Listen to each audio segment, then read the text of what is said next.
तुका म्हणे एका मरणीची सय उत्तम जीवन कीर्ती मागे या युक्तीप्रमाणे अतिशय असं बाबांचं सांगायचं म्हटलं ना, बाबांनी पहिली सीताराम महाराजांची सेवा केली, अतिशय प्रेम भक्ती केली.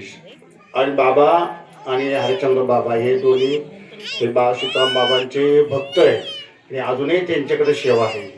अतिशय सुंदर सेवा केली आणि सेवा करता करता त्यांच्या स्वप्नात आलं का एक आपल्या शेती खडकेश्वर मंदिर बांधावं.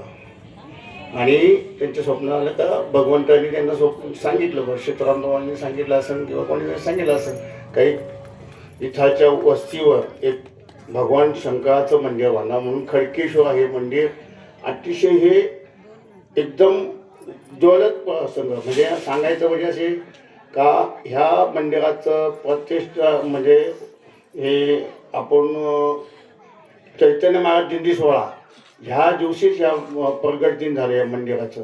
त्यावेळी इथे आम्ही दिंडी सोहळा काढल्यानंतर इथे येत असतो आणि पिंपळीला मुक्काम असल्यामुळं आम्ही ते कीर्तन झाल्यानंतर इथं भजन करीत असतो. थोडं भजन केल्यानंतर अक्षरशः भीमाशंकर भजन मंडळचं भजन चालू असताना इथे अक्षरशः भगवंत आमच्या समोरून इथं असा नाग इथून गेला, सगळ्यांना आम्हाला दर्शन दिलं.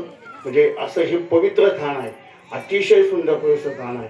आणि हे बाबांचं फार प्रेम. इथे बाबा श्रावण महिना अखंड सकाळपासून संध्याकाळपर्यंत इथं सगळ्यांना खिचडी प्रसाद वगैरे वाटायला असतात. आणि प्रगतीच्या दिवशी पण ते इथंच अखंड असतात. एवढी बाबांची सेवा, माझ्या बाबांचं लय प्रेम होतं. आणि हे बाबांना 3 मुलं आहेत, तिन्ही मुलांनी आणि एक मुलगी, तिन्ही मुलांनी बाबांची चांगली सेवा केली. आणि मुलीने मी प्रत्येक वेळेस बाबांना जे पाहिजे ते अशी सेवा केली. बाबांचं असं सगळ्यांना प्रेम चांगलं होतं. इथे बाबा आहे ना, आम्हाला माझ्यावर तर एकदम प्रेम, कधीच मला काही कमी. आता बाबांकडे एक सायकल होती, ते बाबा म्हणले बडे बाबांना दिंडी सोहळ्यासाठी सायकल द्यायची. 3 व्हीलर सायकल आहे, अक्षरशः बाबांनी ही आपल्याला दिंडी सोहळ्यासाठी दिलेली आहे. चार्जिंगची सायकल आहे. बाबा जे जे काय इच्छा म्हणतात ना ते मला एकदम त्यांनी एकदम जवळीक मानलेलं आहे. माझा एक मुलगा त्यांनी समजवले आहे. असे बाबा गेले, अतिशय दुःख वाटतं. पण तो या अंकलनी पण अतिशय सेवा केली बाबांची. आमची चैतन्य महाराज दिंडी सोहळा आहे ना, ह्या दिंडी सोहळ्याची आमचं वैभव एकदम दिंडी सोहळ्यामध्ये म्हणजे सांगायचं म्हणजे वैभव आमचे रट्टाटे बाबा होते. आणि त्यांच्यानंतर आता बाबा तर गेले, पण त्याच्यानंतर आमचे बुट्टे महाराज अतिशय आमच्या अधिष्ठान ह्या दिंडी सोहळ्याचं आहे. या दिंडी सोहळ्याचं चैतन्य महाराज दिंडी सोहळ्यात कोणतीही गोष्ट कमी पडत नाही. भजन असो कीर्तन असो सगळ्या गोष्टीला हे बाबांचं आपल्याला एकदम सहकार्य असं.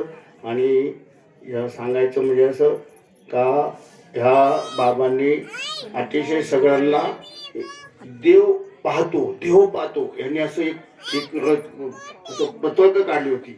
देव पाहतो म्हणजे प्रत्येक समाजाला असं वाटलं पाहिजे का आपण देवापासून दूर गेलं नाही पाहिजे. आपण जे काय कर्म करतो ते देव पाहतो असं बाबांचं बरेच अशी पत्रकं आहेत. असं बाबांनी भरपूर चांगलं काम केलं. म्हणून या बाबांच्या 5.5 महिन्यानिमित्त ही सगळी पण पिंपरीतील पंचक्रोशीतील मंडळी आली, त्यांचंही ह्या अंकलच्या आणि ह्या पिंपरी गावातर्फे सर्वांचा आभार मानतो आणि थांबतो. रामकृष्ण.